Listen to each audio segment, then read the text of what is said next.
In this quick video, I will show you how to stake Clever token step by step. So the first step is to download Clever Wallet on your phone.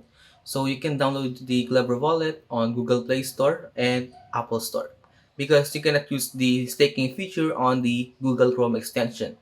So once you have downloaded the Clever Wallet, you can just click staking here, click the Clever token,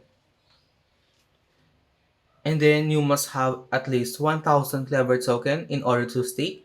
But as you can see, I have insufficient Clever token, so I will not be able to show you how to stake.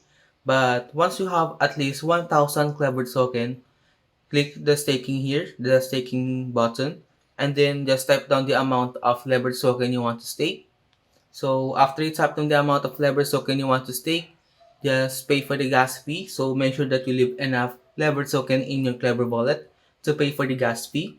Then once you have paid for the gas fee, you have now staked your Clever token.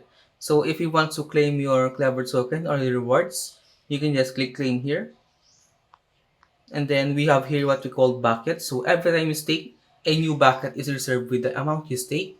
Producers can delegate buckets to delegators for a commission fee, and delegators receive an allowance for each delegated bucket. Elected delegators distribute rewards on each epoch, or every 6 hours, allows users to claim the allowance. And that's all. If you have any questions about how to stake Clever token, leave a comment below.